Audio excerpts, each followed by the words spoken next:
I died expecting oblivion, but instead I opened my eyes inside the body of the most hated Omega in the kingdom. Just as the Alpha King lifted his head, inhaled once, and stared at me like the monster everyone feared had suddenly vanished. The execution square fell into a silence so complete I could hear the chain around my wrist scrape against the stone beneath my knees. Hundreds of eyes were fixed on me with open hatred. Mothers pulled their children closer. Soldiers tightened their grips on their spears. Someone whispered, "The villain is finally going to pay." I had no idea who they were talking about until a flood of unfamiliar memories crashed into my skull hard enough to make my vision blur. Ethan Ashford. That was the name this body answered to. Court records called him an ambitious Omega who manipulated nobles, betrayed allies, and poisoned an entire diplomatic summit. The crowd called him something simpler. Monster. I barely had time to breathe before another memory surfaced. This man had been sentenced to die at sunrise. Sunrise was already here. The executioner stepped forward. His blade reflected the pale morning light.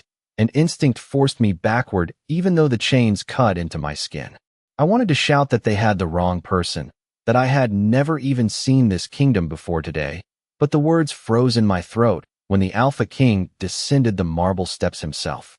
He wore no crown, only a dark military cloak pinned by a silver wolf crest, and every soldier around him lowered their heads before he even spoke. Power surrounded him, so naturally it felt heavier than the iron shackles digging into my wrists. He stopped only a few feet away. Instead of ordering the execution, he frowned. His eyes narrowed, not with anger but confusion. Then he inhaled again, slowly, deliberately. His expression changed in a way that made every instinct inside me tighten. "Impossible," he murmured, so quietly I almost thought I had imagined it. Murmurs spread through the crowd. The king had never approached a condemned criminal before. He certainly had never looked at one like this.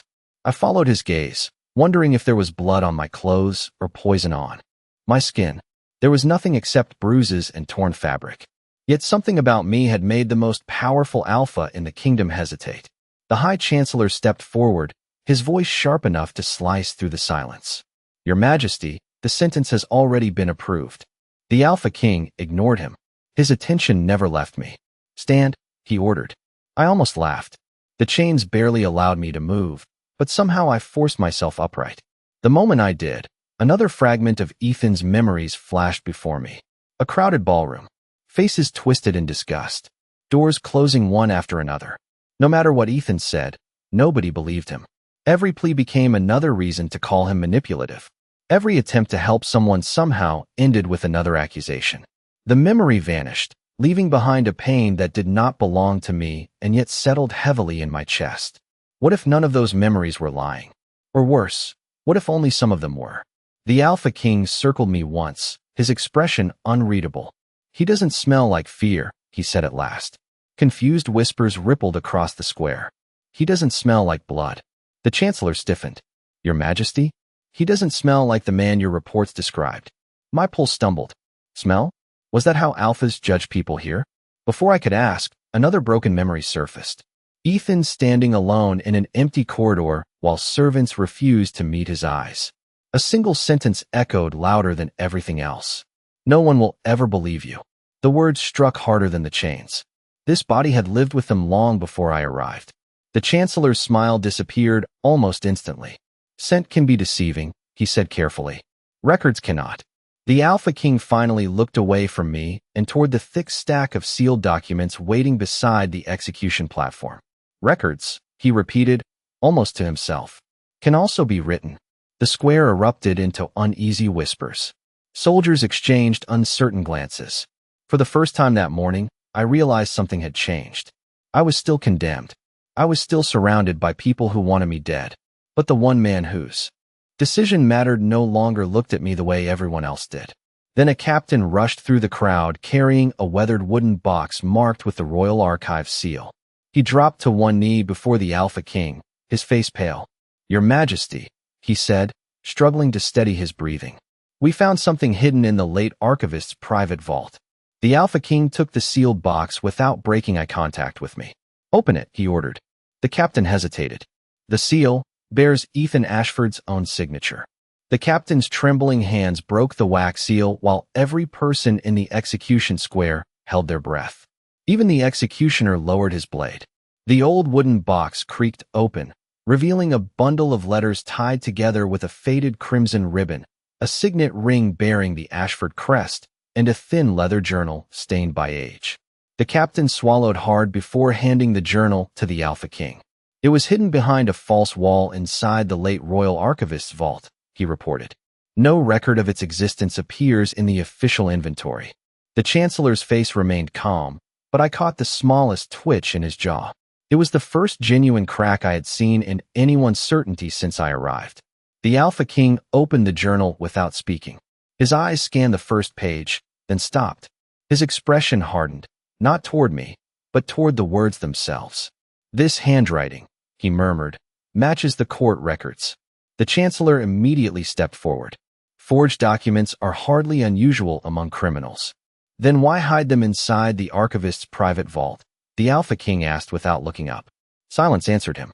I stared at the worn pages, wishing I could read them myself, but the distance between us might as well have been a canyon. A sudden pulse exploded behind my eyes. Another fragment of Ethan's memories forced itself into my mind. A candlelit study, the same leather journal resting on a desk. Ethan writing desperately across its pages before pressing his own signet into melted wax. Then footsteps outside the door. Fear. Urgency. Someone whispering. If they find this, they'll erase everything. The vision vanished so quickly it left me dizzy. I staggered, barely keeping my balance. The chains rattled loudly across the platform. The Alpha King's gaze lifted from the journal to my face. "What happened?" he asked. It was such a simple question, yet it stunned the crowd more than any royal decree could have. Nobody asked monsters if they were all right. I opened my mouth, but the truth sounded impossible even inside my own head. I wasn't Ethan. I had never lived here. I knew nothing except scattered memories that weren't mine. Before I could answer, another voice cut through the square. "Your Majesty." An elderly court physician hurried forward carrying a polished crystal instrument suspended by silver chains. He bowed deeply before speaking. "If doubt exists, allow the royal scent crystal to judge." Curious murmurs spread through the crowd. The chancellor relaxed almost immediately. Whatever the crystal was, he clearly trusted it. The physician approached cautiously, holding the crystal between us. At first it remained completely clear. Then, little by little, faint silver light spread through its center. The physician frowned. He adjusted his grip. The light deepened into shimmering blue before abruptly flashing gold. Gasps erupted around the square. "Impossible," the physician whispered. "I've never seen a reading like this." The chancellor's confidence disappeared for the first time. "Explain yourself." The physician shook his head. "The crystal reacts to emotional essence carried through scent. Hatred leaves one pattern, deception another. This."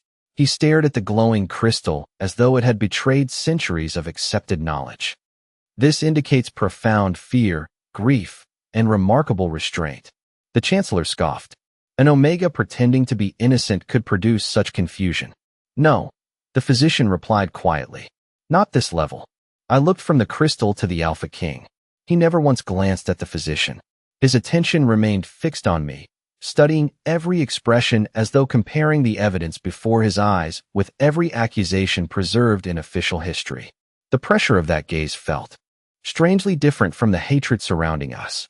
He wasn't looking for reasons to condemn me. He was looking for reasons to understand me. That realization frightened me more than the executioner's sword ever had. Because if he believed me, eventually he would expect answers I didn't have. The Alpha King closed the journal. "Delay the execution," he ordered. Chaos exploded across the square. Nobles protested openly. Soldiers exchanged uncertain looks. Citizens shouted that justice was being stolen. The chancellor stepped directly into the king's path. "Your Majesty, this decision will undermine every judgment this court has ever issued." "Then perhaps," the Alpha King answered calmly, "it is the judgments that should fear being questioned." His words struck the crowd like thunder. I felt another broken memory rise from somewhere deep inside Ethan's mind. A hidden corridor beneath the palace. A locked iron door marked with the royal wolf crest. Ethan whispering to someone I couldn't see. "The truth isn't in the courtroom. It's where they buried the records." Before I could grasp anything more, the memory shattered. The Alpha King's eyes narrowed as though he had noticed the change in my expression. "You remembered something," he said. It wasn't a question. My heartbeat quickened. If I admitted it, everything would change. If I stayed silent, the only man who doubted the world's version of Ethan might stop believing me. Then, from somewhere within the restless crowd, a hooded figure suddenly shouted, "Don't let him speak. If he remembers, we're all dead." The shout struck the square harder than the execution bell. For one breath, no one moved. Then every soldier turned toward the sound, and the hooded figure bolted through the crowd like a shadow slipping between blades. The Alpha King did not raise his voice. He only lifted 2 fingers, and the royal guards moved instantly, cutting through the chaos with terrifying precision. I watched them chase the figure past the fountain, past the rows of nobles who suddenly looked far less certain than they had minutes ago. "If he remembers, we are all dead." The words repeated inside my skull, colder than the iron around my wrists. Not if he lies. Not if he escapes. If he remembers. That meant Ethan Ashford had known something before this morning. Something dangerous enough to make at least one person fear his memories more than his crimes. The Chancellor recovered first. "A desperate accomplice," he declared, turning toward the crowd. "Nothing more. The condemned has always inspired fools." But the damage had already been done. People were no longer only staring at me with hatred. Some now looked uncertain. Others looked afraid in a new way, as if the monster on the platform might not be the only thing standing before them. The Alpha King stepped closer to me. "What did you remember?" he asked quietly.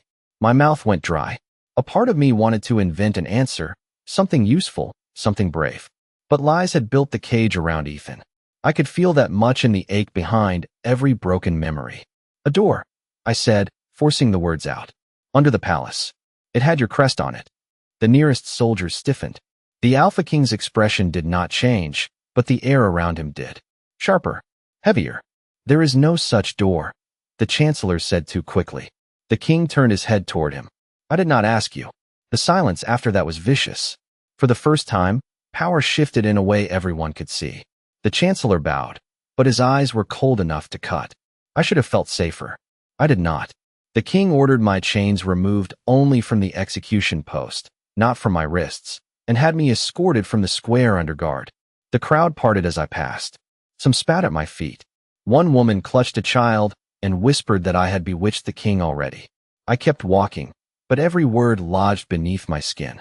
In one of Ethan's memories, he had walked through a corridor lined with servants who refused to touch anything after he passed, as though evil could stain polished marble. The memory was small, almost ordinary, and somehow that made it worse. Being hated loudly was terrifying. Being erased quietly was worse. Inside the palace, the halls glittered with gold and glass, but every reflection showed me the same face. Pale, bruised, beautiful in a cold way that made strangers expect cruelty. Guards watched my every step. Courtiers froze when they saw me. A young maid dropped a silver tray, then fell to her knees begging forgiveness before I had even spoken. I wanted to help her stand. The moment I moved, she flinched so violently the guards reached for their weapons. I stopped. There it was again, the trap Ethan had lived inside. Even kindness looked like a threat when people had already decided what you were. The Alpha King saw it. I knew because his gaze moved from the trembling maid to my chained hands, then to the Chancellor walking behind us with perfect composure. "Bring the archivist's journal to my private study," the king ordered, "and summon anyone who served House Ashford before the trial." The Chancellor's smile returned, thin and practiced. "Most of them are dead, dismissed, or unreliable." "Then we begin with the unreliable," the king said. Hours later, they brought an old stable master named Rowan Hale. He entered the study limping, his gray hair tied back with a strip of leather, his clothes smelling faintly of rain and hay. The moment he saw me, his face drained of color. I braced for disgust. Instead, his eyes filled with grief. "My lord," he whispered. The title sounded wrong in the room. Too gentle. Too human. The Chancellor immediately stepped forward. This man was dismissed for theft. Rowan did not look at him. He looked only at me. I was dismissed because I said the Ashford boy saved the Eastern Wing servants during the summit fire. My breath caught. Fire. Another memory broke open. Smoke clawing down a corridor, Ethan dragging someone smaller than him toward a window, his hands blistered, his lungs burning. Then another flash, the same event described in court records as Ethan setting fire to conceal poison evidence. My knees weakened. Rowan's voice shook. He was not running from the fire. He was running into it. The Alpha King slowly opened the archivist's journal on the desk. Is there proof? Rowan reached inside his coat with trembling fingers and placed a scorched brass key on the table. He gave me this that night. Said if anything happened to him, I should hide it until someone questioned the official story. The king picked up the key. On its blackened surface was the same wolf crest from my memory. The room went completely still. Then the study door slammed open, and a royal guard stumbled inside, blood on his sleeve. Your Majesty, he gasped. The hidden door beneath the palace has been opened from the inside. The royal guard's words froze every soul inside the study. The hidden door beneath the palace has been opened from the inside. For a heartbeat, no one breathed. Then the Alpha King closed the archivist's journal with a sharp snap and rose from his chair. How long ago? The wounded guard pressed a trembling hand against the blood soaking through his sleeve. Minutes, Your Majesty. We found 2 guards unconscious. No bodies. Whoever came through knew the tunnels. The Chancellor answered before the king could. Seal every exit. If the intruder escapes, they'll destroy whatever evidence remains. His command sounded reasonable. Too reasonable. The Alpha King's eyes shifted toward him for only a moment before returning to me. Bring Ethan. The room fell silent again. One captain hesitated. Your Majesty, the tunnels may be dangerous. Exactly. The king fastened his sword to his belt. If someone opened that passage because of him, then he may be the only person who recognizes what we're looking at. I didn't know whether to feel relieved or terrified. A few hours ago, they had been preparing to cut off my head. Now the most powerful man in the kingdom wanted me beside him while searching a secret tunnel hidden beneath the palace. That wasn't safety. That was walking straight toward whatever had made people desperate enough to rewrite history. My chains remained around my wrists, but they were no longer attached to anything. It was a small change, yet I felt it immediately. I could move on my own. I wasn't free, but I wasn't being dragged anymore. The old stablemaster Rowan quietly approached as the guards prepared torches. Without speaking, he slipped a folded cloth into my hand. Inside lay a pair of worn leather gloves, blackened around the fingertips. You left them with me after the fire, he whispered. You said you'd need them again someday. Before I could ask another question, soldiers separated us. I stared at the gloves. They fit my hands perfectly. Another fragment struck without warning. Smoke. Heat. Fingers pulling those same gloves tight before lifting burning debris off a collapsed doorway while terrified servants screamed behind it. My chest tightened. Ethan had expected to return to that place. He had planned for this long before his arrest. The palace corridors grew colder the farther underground we descended. Stone replaced polished marble. Torches cast trembling shadows across walls carved with ancient wolf insignias older than the kingdom itself. No one spoke. Every footstep echoed through the narrow stairwell until we reached an enormous iron door engraved with the royal crest from my memories. It stood half open. Fresh scrape marks covered the floor. Someone had forced it from the inside. The captain motioned for soldiers to enter first. The Alpha King stopped him. No. His voice remained calm. If traps were left behind, sending men in blindly only creates more victims. Then he looked at me. Have you seen this place before? I wanted to say no. Instead, my eyes drifted toward the lock without thinking. The key doesn't belong there, I heard myself say. Everyone stared at me. I walked forward before fear could stop me. Something about the iron mechanism felt wrong. My fingers found a narrow groove hidden beneath years of dust. I slid Rowan's scorched brass key sideways instead of straight in. A heavy click echoed through the chamber. The entire locking mechanism shifted. The Alpha King watched every movement carefully. You remembered. I slowly shook my head. Not exactly. My hands did. Beyond the door stretched a forgotten archive unlike anything above ground. Shelves had collapsed. Scrolls lay scattered across the floor. Broken lanterns suggested someone had searched the room in desperate haste only minutes earlier. Several cabinets stood wide open, their contents missing. The Chancellor immediately walked toward the empty shelves. Too late, he muttered. Whoever entered knew exactly what to take. But the Alpha King wasn't looking at the shelves. He was looking at the dust. He crouched beside a line of footprints. Only one person entered, he observed. Two left. Every officer looked confused. I followed his gaze. The prints were different. One set was deep and steady.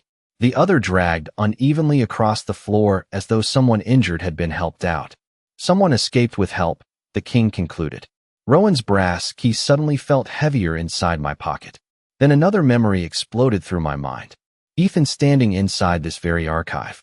Across from him stood a figure whose face remained hidden beneath a hood. The stranger pressed a thick bundle of documents into Ethan's hands. If they discover these, the stranger whispered, they'll erase every family connected to the truth. The memory shattered before I could see the face. I stumbled backward, knocking into one of the shelves. A brittle parchment drifted to the floor. The Alpha King reached it before anyone else. Unlike the empty folders surrounding it, this single document had been overlooked. Across the top, written in faded ink beneath the royal seal, were 5 words that silenced the room. Original investigation, House Ashford incident. The Chancellor's face lost every trace of color. Before anyone could unfold the parchment, a low grinding sound rolled through the chamber. Every torch flickered. Somewhere deeper inside the hidden archive, a massive stone door began to open by itself.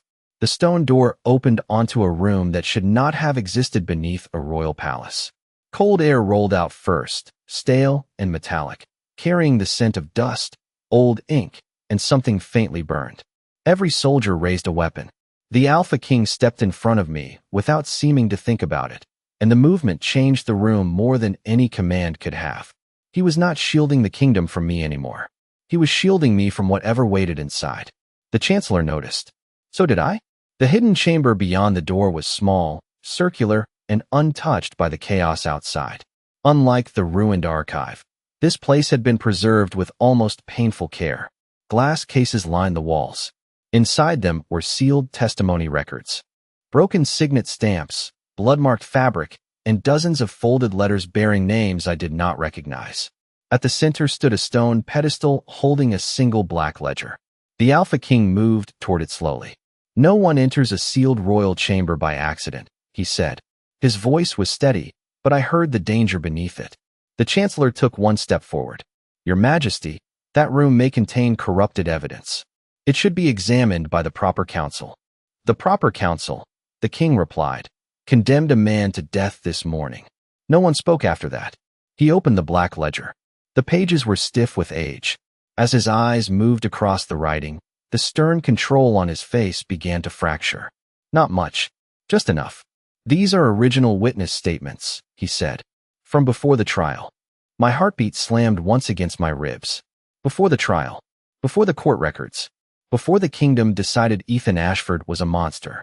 The king turned the ledger toward me, and though I could barely understand the formal script, one name burned through every blurred line. Ethan Ashford, listed not as accused, but as protected witness. The chamber tilted beneath my feet. Protected, I whispered. The word did not fit with the chains still bruising my wrists. It did not fit with the execution square, the hatred, the mothers shielding their children from my face. The Alpha King read aloud, each word landing like a crack through stone. Witness confirms Lord Ethan Ashford entered the eastern wing after the fire began. Witness confirms he carried 3 servants from the smoke. Witness confirms he attempted to reach the sealed diplomatic chamber before the explosion. The room went still. Even the torches seemed to burn quieter. My mind tore open. I was back in the smoke again, but this time the memory did not come in fragments. It swallowed me whole. Ethan was coughing blood into his sleeve. Heat blistered the walls. Someone screamed behind a locked door. He used the brass key, the same scorched key Rowan had hidden for him, and forced the lock open. Inside the diplomatic chamber, nobles lay unconscious around a table. A silver decanter had spilled. Across the carpet, staining it dark, a young clerk was still alive, clutching Ethan's sleeve and whispering, "It wasn't you. Don't let them say it was you." Then the vision snapped. I was on my knees in the hidden chamber, gasping like smoke still filled my lungs. The Alpha King was beside me instantly. Not touching, not yet, but close enough that every soldier saw his choice. "Ethan," he said, and for the first time, the name did not sound like an accusation. It sounded like he was calling someone back from drowning. I stared at the ledger. He didn't poison them, I said, though I did not know whether the words came from me or from the life trapped inside this body. He tried to save them. The Chancellor laughed once, sharp and ugly. Convenient memories from a condemned traitor. The Alpha King turned a page. Then explain why the original investigation says the poison entered the wine before Ethan arrived. The Chancellor's smile died. The King continued reading. Explain why the final report removed 4 witness names. Explain why the late archivist hid the first version beneath my palace. Explain why every servant who defended Ethan Ashford was dismissed, imprisoned, or declared unreliable. Each question struck harder than the last. The room's power shifted with terrifying speed. The Chancellor was no longer guiding the truth. He was standing in its path. For the first time since I had opened my eyes in this world, people looked at me and did not know what to believe. That uncertainty felt dangerous, but it also felt like air. The King lifted one final document from beneath the ledger. Its seal had been broken long ago. There is more, he said quietly. The original order to alter the investigation was issued before Ethan's arrest. My skin went cold. Before the kingdom was told there was a villain. The words rewrote everything. This had never been about a criminal being exposed. It had been about someone needing a villain ready before the crime was even finished. A low sound escaped me, not quite a laugh, not quite a sob. All this time, I had thought the question was whether Ethan could be forgiven. But forgiveness was the wrong word. He had been buried under a story built to survive him. The Alpha King looked at me then, and the true scent he had noticed in the square seemed to fill the silence between us.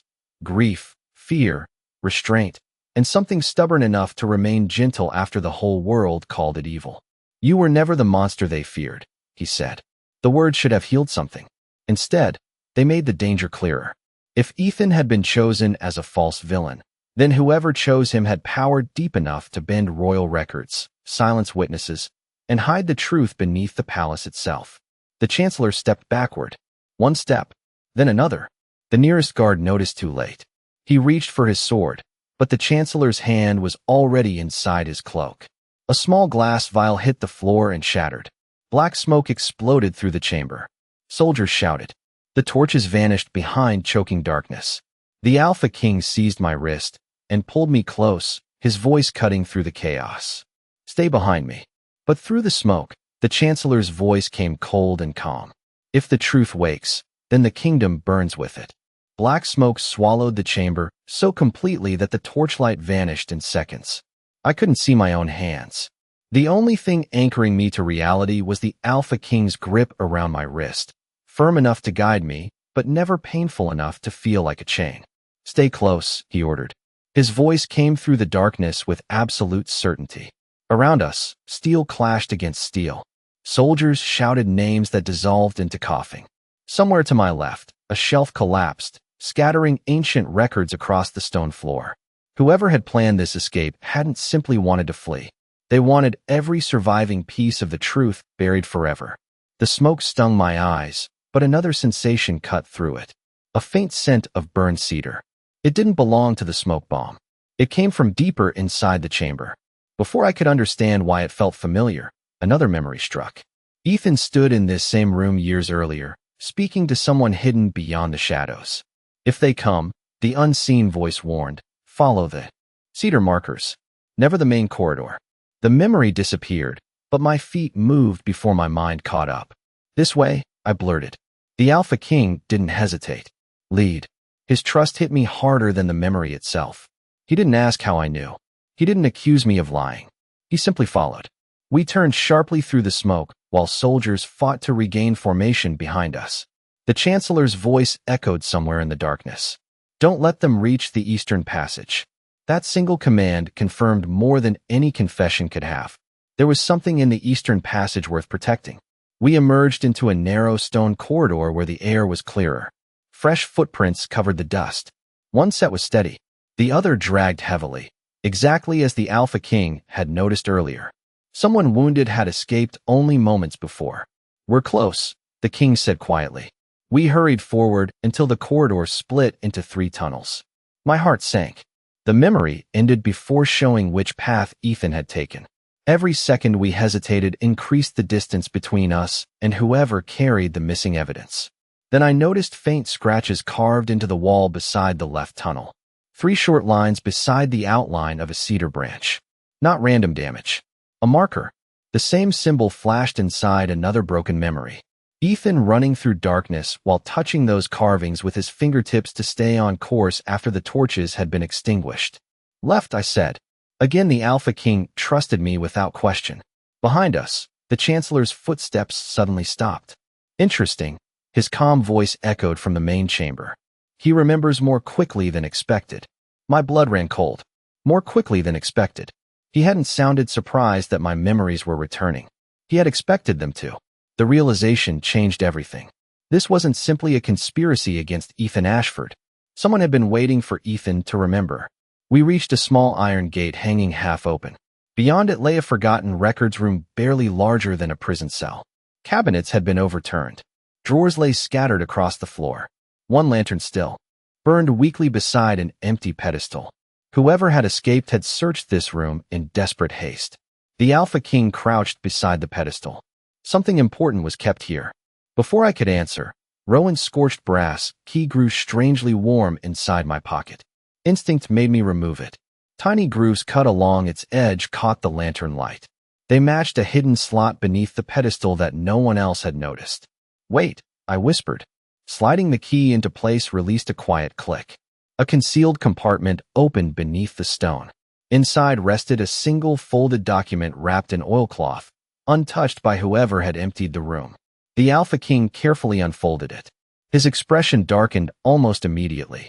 It wasn't another witness statement. It was a list. A long list of names. Some were crossed out in red ink. Others had circles beside them. At the very top, written in unmistakable royal script, were the words, "Witnesses scheduled for removal." Rowan Hale's name appeared halfway down the page. Mine, Ethan Ashford's, stood at the very bottom, marked with a single word instead of a line. Villain. Silence settled between us. The document proved something even worse than a false investigation. The villain had been chosen before the story had been written. The Alpha King slowly folded the paper. "This changes everything," he said. "No," I answered, unable to stop staring at the list. "It means everything was already changed before any of us knew." He looked at me then, not as a king studying a prisoner, but as someone seeing another person's wound clearly for the first time. "You were never meant to receive justice," he said quietly. "You were meant to receive blame." The words broke something inside me that I hadn't realized I was still holding together. Not because they revealed a new truth, but because they gave a name to the pain buried inside Ethan's memories. No matter what he had done, no matter who he had saved, the ending had already been written for him. Before either of us could speak again, a sharp whistle echoed through the corridor. One of the royal guards staggered into the room, his armor stained with blood. "Your Majesty," he gasped, struggling to remain standing. The Chancellor escaped, but he wasn't running away. He pointed deeper beneath the palace, toward a tunnel swallowed by darkness. "He's going to the Hall of Judgment, where the original trial records were burned." The Hall of Judgment was not a courtroom anymore. It was a furnace waiting to become one. By the time we reached the lower passage, heat already rolled through the stone corridors in suffocating waves.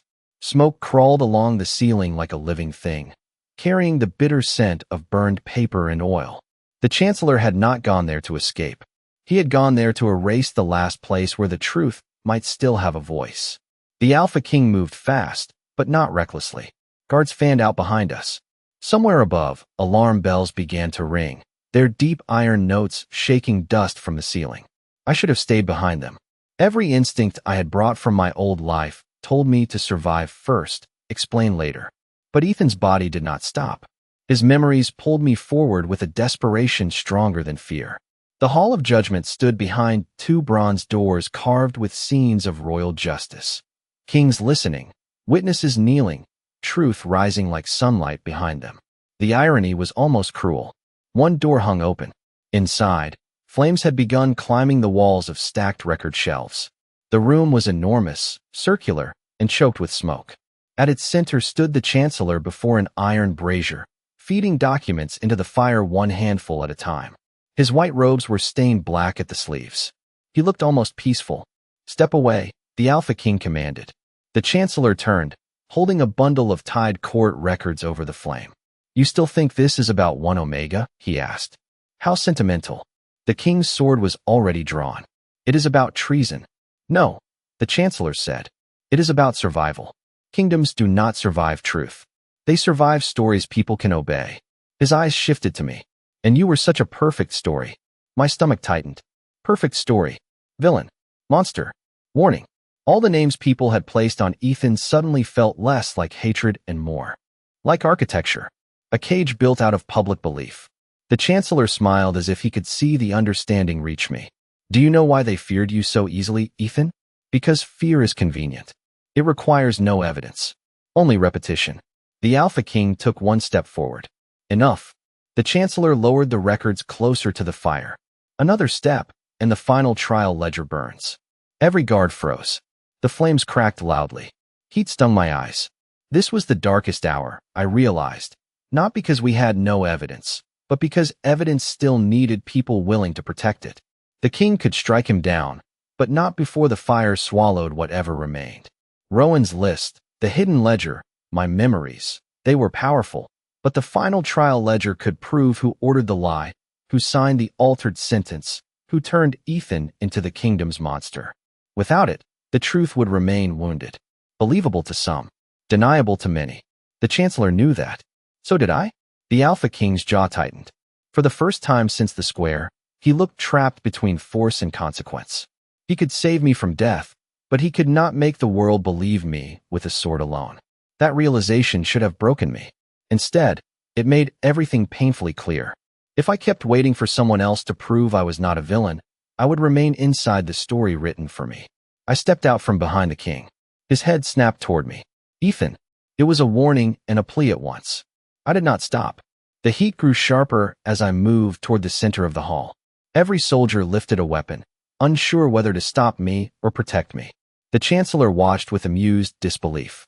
Careful, he said softly. One more misunderstood movement, and they will remember exactly what you are. My hands shook. The old fear rose again. No one will ever believe you.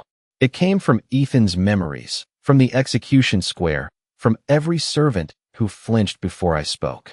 But beneath it, something else surfaced. Ethan running into smoke. Ethan hiding the key. Ethan preserving evidence he might never live to use. He had been afraid too. He had acted anyway. I looked at the Alpha King. For once, I did not search his face to see whether he believed me. I had to decide whether I believed myself enough to move without permission. Your Majesty, I said, my voice rough from smoke. If he burns that ledger, he controls the ending. The Chancellor's smile faded slightly. Good. I took another step. Then don't threaten him, I said. Let him think he already won. The king's eyes narrowed with understanding a moment before I turned back to the Chancellor and let my chained wrists hang visibly before me. You're right, I said. They want a story they can obey. My voice trembled, but I forced it louder. So give them one. The Chancellor studied me, suspicion replacing amusement. Behind him, the fire roared higher. What are you doing? He asked. I walked closer to the brazier until sparks landed on my sleeves.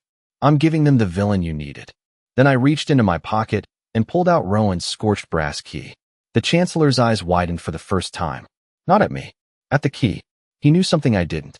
The memory struck instantly. Ethan standing in this same hall years ago, hiding not a document, but a mechanism beneath the judgment dais. A failsafe. A way to open every sealed testimony box at once. My pulse thundered. The key had never been meant for a door. It was meant for judgment itself. I turned toward the dais as the Chancellor lunged, screaming for the guards to stop me. The Chancellor lunged the instant the scorched brass key caught the firelight. His calm mask shattered, replaced by naked panic. That single reaction told me more than every hidden ledger we had uncovered. The key was never meant to unlock a prison. It was meant to unlock the truth. Stop him, the Chancellor screamed, abandoning every trace of royal dignity. Half the guards hesitated, uncertain whether to obey the king's authority or the man who had controlled the court for years. That heartbeat of hesitation was all I needed. I ran. The judgment dais stood at the center of the blazing hall, its polished stone already hot enough to burn through the soles of my boots. Memories no longer came as broken flashes. They arrived as instincts, woven into my muscles. My hand found a nearly invisible groove beneath the carved wolf crest before my mind even understood why. The brass key slid into place with perfect precision. Behind me, steel clashed as the Alpha King intercepted the Chancellor before he could reach me. Move! The Chancellor roared at his remaining loyalists. Kill him before he opens it. Arrows sliced through the smoke. One struck the stone beside my shoulder. Another shattered against the dais. The Alpha King stepped between me and the archers without hesitation, his sword flashing through the firelit haze as he drove them backward. "Finish it, Ethan," he shouted. "Not your grace. Not prisoner. Not villain. Ethan." For the first time since awakening in this world, someone trusted me to decide how the story ended. My hands twisted the key. Nothing happened. Then I remembered. Not another vision. A feeling. Ethan had never turned the mechanism alone. There had been another lock. I dropped to one knee, searching beneath centuries of carved stone until my fingertips found a second hidden depression stained black by old smoke. I pressed my palm against it. A sharp pain pierced my skin. The ancient mechanism accepted blood instead of metal. Deep beneath the dais, massive gears awakened with a thunderous groan. The entire hall of judgment trembled. The Chancellor froze. Genuine fear flooded his face. "No," he whispered. He found it. Stone panels slid apart all around the circular chamber. One after another, sealed compartments emerged from inside the walls. Not one, not 10, hundreds. Each contained wax-sealed testimony boxes bearing the royal crest and the names of witnesses officially declared dead, missing, or unreliable. Gasps echoed throughout the hall. Even the soldiers who had doubted me stared in stunned silence. The Chancellor backed away slowly. Those records were destroyed. Apparently, the Alpha King answered, lowering his sword only enough to face the newly revealed archives. They were hidden. Rowan's scorched brass key had never protected a single document. It had protected every original testimony the kingdom had tried to erase. The king stepped to the nearest compartment and broke its seal. Inside lay sworn statements signed by palace servants, physicians, guards, diplomats, even nobles. Every account described the same impossible truth. Ethan Ashford had entered the burning eastern wing to rescue survivors after the poison had already been served. He had carried victims to safety. He had warned the palace guard that evidence was being removed. He had repeatedly named officials who refused to investigate. None of those statements had appeared in the official trial. Instead, every witness had vanished from history. Rowan Hale's name appeared first, the royal physician's second, then dozens more. One by one, soldiers lowered their weapons as they read the documents being passed between them. Hatred slowly gave way to disbelief. Disbelief became horror. The Chancellor realized the battle had already been lost. With a desperate cry, he seized a fallen torch and hurled it toward the newly opened testimonies. Flames leaped through the air. Before anyone else could react, I threw myself across the nearest boxes, shielding them with my own body. Fire scorched my sleeve. Heat seared my arm. Pain exploded through my shoulder. Then another body covered mine. The Alpha King. He wrapped his cloak over both of us, smothering the flames before they reached the documents. For one suspended moment, neither of us moved. I looked up into his eyes. They held no pity, no suspicion, only absolute certainty. "I smell the same truth now that I smelled in the execution square," he said quietly enough that only I could hear. No forged record can change that. Something inside me finally broke free. Not fear, not grief. The need to keep proving I deserved to exist. Around us, voices rose as captains read witness after witness aloud. He saved my daughter. He carried Lord Ellsworth from the flames. He warned us about poison wine. The Chancellor ordered us to rewrite our statements. Each testimony struck the hall like another hammer against a collapsing lie. The story the kingdom had believed for years cracked apart in front of everyone who had enforced it. The Chancellor looked around wildly, searching for someone still willing to obey. Him. No one moved. Even his personal guards lowered their swords. The Alpha King rose first and extended his hand toward me. I accepted it without hesitation. Together we faced the hall. The king lifted the original trial ledger in one hand and the hidden testimonies in the other. "Today," he declared, his voice carrying through smoke, stone, and silence alike, "the sentence passed upon Ethan Ashford is overturned. Cheers did not follow. The truth was too devastating for celebration. Instead, the room filled with something heavier, shame. Soldiers who had escorted me to my execution could no longer meet my eyes. Nobles stood speechless. Even the fire seemed quieter. Then the great bronze doors burst open. A messenger stumbled inside, pale with terror, dropping to one knee before the Alpha King. "Your Majesty," he gasped. "The news has already spread across the capital, but someone has seized the royal bell tower and announced that Ethan Ashford murdered the Chancellor before fleeing the Hall of Judgment. The city believes the traitor has escaped, and thousands are gathering to hunt him. The city was already hunting me before I left the Hall of Judgment." From the shattered bronze doors, I could hear the royal bell tower ringing above the capital, each violent note turning truth back into panic. "Ethan Ashford has escaped. Ethan Ashford murdered the Chancellor. Ethan Ashford will kill again." The lie moved faster than any horse, faster than any royal order, faster than the truth we had nearly died to uncover. For one breath, I almost laughed. Of course it was not enough to open the sealed testimonies. Of course it was not enough for the Alpha King to overturn my sentence. The world had learned to fear me for years. It would not unlearn that fear in a single room beneath the palace. The Alpha King turned toward his captains. "Secure the Chancellor alive. Seal the hall. Protect every testimony." Then his gaze found mine. "The bell tower is public ground. If the city hears another lie first, the records will not matter." I understood before he said the rest. The final proof could not stay hidden in a royal chamber. It had to stand where the hatred had begun, in front of everyone. Fear moved through me, old and familiar. "No one will ever believe you." The words rose from Ethan's memories like smoke from the burning shelves. But this time, they did not crush me. I looked down at my scorched sleeve, at the burn across my arm from shielding the testimonies, at the blood drying against my palm where the judgment mechanism had accepted me. Ethan had left pieces of truth in places only desperation would find. I would not bury them again. "Take me to the tower," I said. The king's expression sharpened. "The crowd will see you first." "Good," I answered, though my voice shook. "Then they'll have to choose whether they're looking at a monster or the person who stopped running." We reached the tower through a service bridge above the market square. Below us, thousands had gathered with torches, weapons, and terrified faces. Some wore the same expressions I had seen at the execution square. Others looked confused, caught between the bell's accusation and the rumors spreading from the palace. At the top of the tower, one of the Chancellor's loyal clerks stood beside the great silver bell, screaming lies into an amplification crystal. "The traitor has bewitched the king. The traitor has burned the records." The Alpha King stepped forward, but I touched his sleeve. Not to stop him from protecting me, to stop myself from hiding behind him. "Let me." His eyes searched mine. Then, slowly, he stepped aside. That single movement changed everything. He was not abandoning me. He was giving me the space to reclaim my own name. I walked to the edge of the tower where the whole city could see me. The crowd roared in fear. Arrows lifted. Someone screamed for my death.